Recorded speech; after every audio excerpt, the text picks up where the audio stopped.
Hi అండి. Welcome to Kausalya boutique. ఈరోజు వీడియోలో శారీ జిగ్‌జాగ్ అండ్ పీకో ఎలా చేసుకోవాలో చూద్దాం. లెంత్ 2 ½ పెట్టండి. సెలెక్టర్ సీకి, బీకి మధ్యలో పెట్టండి బావుంటుంది. ఫుల్ సి పెట్టేస్తే ఏమవుతుందంటే అంత పెద్దగా వచ్చేస్తుంది. పిల్లో కవర్స్‌కి వాటికైతే బావుంటుంది గానీ శారీ జిగ్‌జాగ్‌కి అంత బాగోదు. పాదం సెట్ చేయండి ఈ విధంగా. శారీ తీసుకొని ఈ విధంగా పరచండి. ఒరిజినల్ కిందకుండాలండి. లోపలికి డూప్లికేట్ ఉండాలి. ఈ విధంగా ఫోల్డ్ చేయండి. ఒక 5 ఆర్ 6 ఇంచెస్‌కి ఫోల్డ్ చేయండి. ఈ విధంగా ఫోల్డ్ చేసిన దాని మీద గోరుతో రఫ్ చేసి మార్కింగ్ పీస్‌తో మార్క్ చేయండి. ఫాల్ తడిపి ఆరబెట్టేసి ఫోల్డ్ చేసి పెట్టుకున్నానండి. ఫస్ట్ స్టార్టింగ్ 1/2 ఇంచ్ ఫోల్డ్ చేయండి. ఈ విధంగా ప్లేస్ చేయండి. మనం మార్కింగ్ పెట్టాం కదా! ఈ విధంగా పెట్టండి. పెట్టేసి వీల్‌తో 2, 3 టైమ్స్ వీల్ తిప్పండి. వీల్ తిప్పేసి ఇప్పుడు చేయండి. జిగ్‌జాగ్ చేయండి ఈ విధంగా. 2 సమానంగా పట్టుకోవాలి. దేన్ని లాగొద్దు. లాగడం వల్ల కింద బానే ఉంటుంది గానీ, పైకొచ్చినప్పుడు ఎక్కువొచ్చేస్తుంది. లూజ్‌గా వచ్చేస్తుంది. ఇప్పి కుట్టడం చాలా కష్టమండి ఫాలేయడం. ఇప్పి కుట్టడం అయితే. ఇలా ఒక్కసారే చేసుకుంటే చాలా నీట్‌గా ఉంటుంది. దేన్ని లాగొద్దు. మీకు ఇలా గాని రాకపోతే కింద పరుచుకొని నీట్‌గా గుండు పిన్నులు పెట్టుకోండి. దూరం కొంచెం కొంచెం గ్యాప్‌తో. లేదా అది కూడా కాదంటే ఫ్యాబ్రిక్ గ్లూతో అంటించుకోండి. చాలా నీట్‌గా ఉంటుంది. తర్వాత స్టిచ్ వేసుకోండి. చూడండి ఎంత నీట్‌గా వచ్చిందో.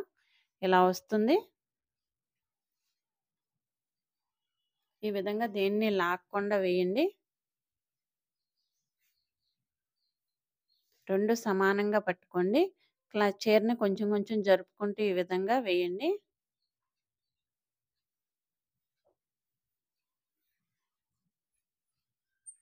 శారీ ఫాల్ ఏసుకోవడం చాలా ఈజీ అండి. చూడండి లాస్ట్‌కొచ్చిన తర్వాత రివర్స్ చేయకండి. అక్కడ బయటకొచ్చేసేయండి. 1/2 ఇంచ్ ఫోల్డ్ చేయండి. ఈ విధంగా చూడండి. 1/2 ఇంచ్ ఫోల్డ్ చేసి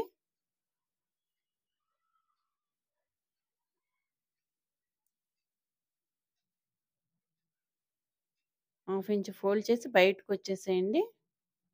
మళ్ళా స్టార్టింగ్ నుంచండి. స్టార్టింగ్ మనం మార్క్ చేసుకున్నాం కదా!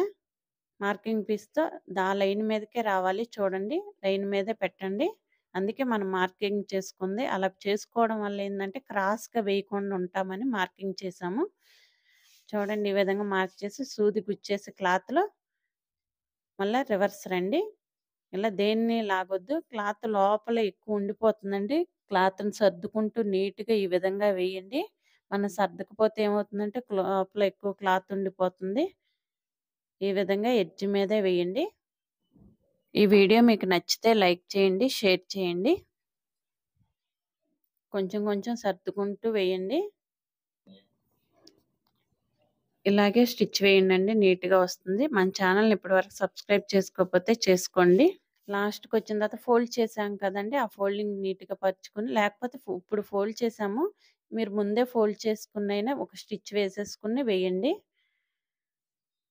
ఈ విధంగా రివర్స్ చేసి మళ్ళా ఇలా ఎయ్యాలండి. ఇదండి ఫాల్ ఏసుకోవడం. చూడండి చాలా నీట్‌గా వచ్చింది.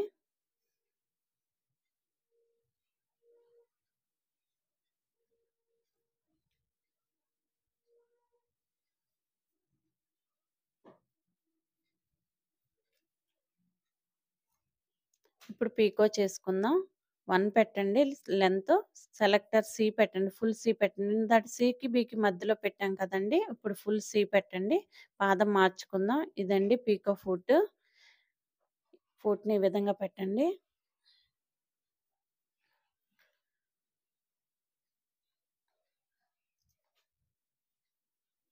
ఇలా కింద హోల్ ఎళ్ళి ఉంటుందండి. రోలింగ్ ఉంటుంది చూడండి.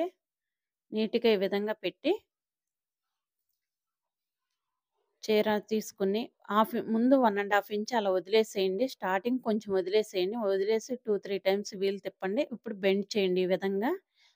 కొంచెం మూవ్‌మెంట్ ఇస్తే ఆటోమేటిక్‌గా అదే తీసుకుంటుందండి. చూడండి బెండ్ చేసుకుంటూ రండి.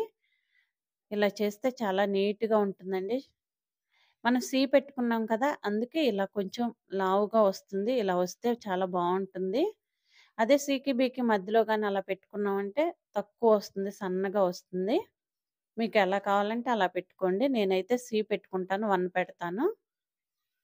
ఈ విధంగా స్టిచ్ వేసేసేయండి. పీకో ఈ విధంగా చేయండి.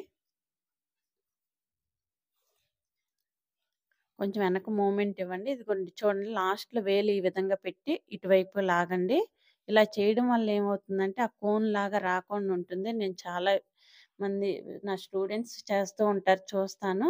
క్రాస్‌గా వచ్చేస్తుంది. చివరన మూలన అలా రాకుండా ఉండాలంటే మనం ఆ విధంగా వేలు పెట్టుకుంటే రాకుండా ఉంటుంది. ఇదండి చూడండి చాలా నీట్‌గా ఉంది. ఇప్పుడు స్టార్టింగ్ వదిలేసాం కదా మనం కొంచెం. ఇది రివర్స్ చేసుకొని మళ్ళా వేయాలండి.